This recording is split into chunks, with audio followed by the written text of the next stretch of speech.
करनी आज समझ में नहीं आ रहा। कैसे रोका जाए दिवाकर भैया को। यार जहां हो वहीं मना लो होली एक बार, या थोड़ा बाहर के मजे ले लो। घर पे मनानी, हर चीज घर पे करना है। और एक निरंजन ऊपर से, बाय गॉड, ये ऐसा विलन है मेरी पिक्चर का कि मरता ही नहीं है, बार बार एंट्री मारता है। आ जाएगा चश्मे लाते हुए, Niranjan Khanna is back, Niranjan Khanna is back. दिल से चाहते हो तुम मुझे मिस्टर राठौर।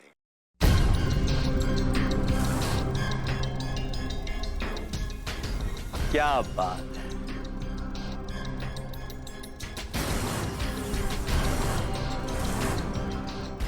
तेरा मुझसे है पहले का नाता कोई, यूं ही नहीं दिल लगाता कोई। हो ना हो मिस्टर राठौर, तुम्हारा और हमारा पिछले जन्म का रिश्ता। पिछले जन्म में हम सांप और नेवला हो गए। तुम्हारी इतनी हिम्मत, तुमने हमारी बीवी को फोन किया? इतनी हिम्मत होगी हाँ मिस्टर राठौर, यही फर्क है तुम में और निरंजन खन्ना में सम्राट सिंह राठौर। मैं गरजने वाला बादल नहीं हूं, मैं बरसने वाला बादल हूं। ऐसा बिच्छू हूं जो डंक मार के निकल जाता है और आदमी पीछे छटपटाता रहता है कि भैया कांड हो गया और पता ही नहीं चला। याद करो ना, 6 साल पहले केस के बाद कोर्ट के बाहर कैसे 50 लाख का बड़ा वाला डंक मार के मैं निकल गया था और तुम वहां चुपचाप छटपटाते रहे। क्या किया? तो तुम्हारा फुल फाइनल हिसाब किताब करना पड़ेगा आज। और पता है मुझे क्या लगता है मिस्टर राठौर, मुझे लगता है कि तुमने मेरा पिछले जन्म का कर्जा देना है। देखो ना, 6 साल पहले चुकता नहीं हुआ था, अब चुकता करने के लिए निरंजन खन्ना इज बैक। अरे सुनो, इसे मेरी चेतावनी समझना। तुम निरंजन खन्ना को खुश कर दो बस। सच कह रहा हूं, तुम्हारी खुशियों के इस नए आशियाने को मैं आग नहीं लगने दूंगा। Gentleman's promise. मैं बता चुका हूं, मैं नहीं दे सकता हूं पैसा यार। अरे नहीं है मेरे पास, मैं क्या करूं, बोलो ना यार। अरे अरे अरे मिस्टर राठौर, क्या कुछ भी बोल रहे हो? इतनी बड़ी लॉटरी लगी है तुम्हारी, पैसों का समुंदर लेके घूम रहे हो। हमने एक लोटा निकालने को बोल दिया, तुम तिल मिलाने लगे। कमाल है। अच्छा, कॉफी के साथ सैंडविच मंगाए तुम्हारे लिए कुछ? वो क्या है ना, बकरे को हलाल करने से पहले खिलाना पिलाना पड़ता है जम के। अबे बकवास मत करो वरना। अब सुनो मेरी बात, देखो हंसी मजाक बहुत हो गया है, अब काम की बात करें।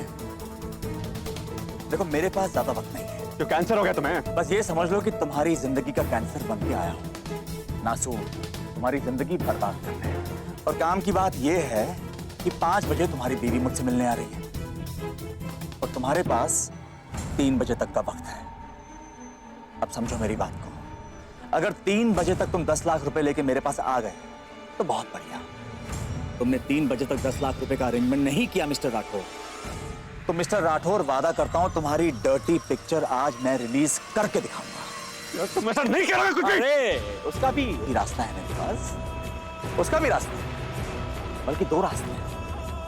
पहला रास्ता यह है कि तुम मेरा पैसों से मुंह बंद करो कि निरंजन खन्ना चाहकर भी कुछ बोल ही ना पाए, इतने पैसे डाल दो मेरे मुंह में। और दूसरा रास्ता, निरंजन खन्ना को जान से मार दो।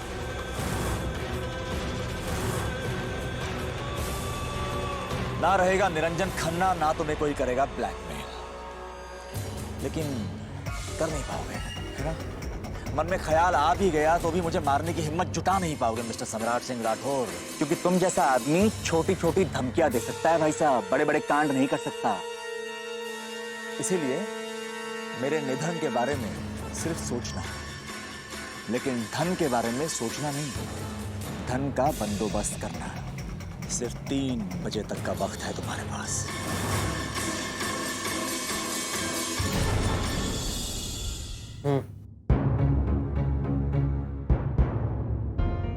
मॉम, सुनो जरा, करता हूँ 1 सेकंड। ओके। मॉम आप यहाँ ऑल ओके? ईशान, मुझे तुमसे कुछ जरूरी बात करनी है। बोलिए, पर वैसे मैं घर ही आ रहा हूँ तो घर चल के मैं तब तक अपने आप को नहीं रोक पाती, मैं बहुत परेशान हूँ ईशान, तुमसे इस वक्त बात करना बहुत जरूरी है। ओके, अब चलिए आप बैठिए, बैठ के बात करते हैं।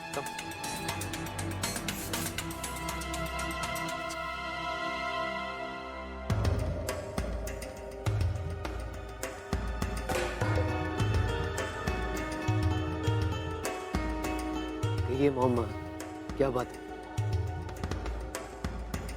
क्या कहूँ ईशान? ईशान, ये सब घर में क्या हो रहा है मेरी कुछ समझ में नहीं आता। क्या हुआ? आप ऐसे क्यों बोल रही? तुम जानते हो, उर्मी की छोटी सी मिसअंडरस्टैंडिंग ने तुम्हें आसमान से पाताल में गिरा दिया। ये कोई बात होती है? कितना विश्वास था तुम्हें उसमें, कितनी इज्जत, कितना प्यार था तुम्हारे दिल में उसके लिए, और शायद अब भी है ना? लेकिन उर्मी तुम पर इतना सा विश्वास नहीं कर पाई। इतना ठीक।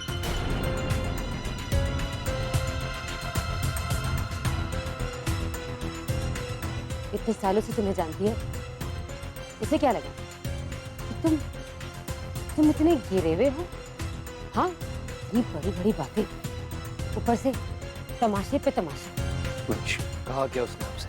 ईशान, अगर उसने तुमसे 20 कहा है तो मुझसे 22 ही कहा है। Seriously, Mom, I just can't believe this. चौंको मत ईशान, अपनी आंखें खुली रखो। जो तुम्हें दिख रहा है ना, वो सच से काफी अलग है। इतने तमाशे के बाद भी वो, उसे चैन नहीं आया। वो अपने मायके जा रही थी। मैं मायके जा रही थी सबके बाद। बहुत रिक्वेस्ट की मैंने और उसे रोका है। मॉम, आपने उसे रोका क्यों? जाने दी थी। तुम्हारी लिए, तुम्हारी खुशी के लिए।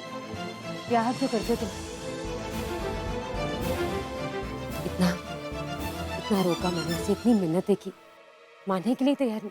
वो तो अच्छा हुआ कि उसे कहीं से पता चल गया कि जो कुछ भी हुआ उसमें तुम्हारी गलती नहीं थी, तब जाकर मानी। मैंने उससे कहा कि अब जब तुम्हें पता चल ही गया है कि ईशान की गलती नहीं है तो तुम उसे भी मना लो ना। आखिर पति है तुम्हारा, तुम्हारे मन में भी तो आस है ना कि तुम्हारी बीवी तुम्हें मनाए, तुमसे प्यार करे।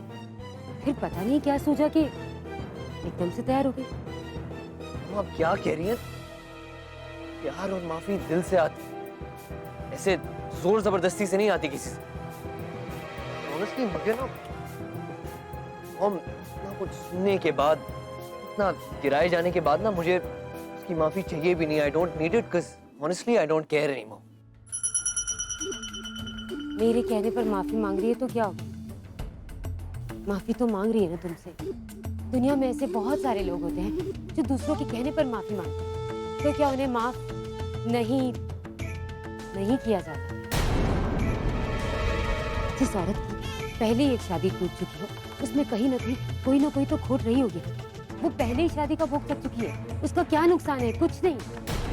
अब हम चाहे कुछ भी कर ले, हम चाहे जितने भी परेशान हो जाए, उसे कोई फर्क नहीं पड़ेगा। उसे जैसे जीना है वो वैसे ही जिएगी। उसका एक बेटा है, उसे क्या चाहिए जिंदगी में? फाइनेंशियल सिक्योरिटी सोसाइटी में ना, जो तुमने उसे दे दिया है। She settle now. नुकसान सिर्फ हमारा है। आधार में हम अटके, फंस गए।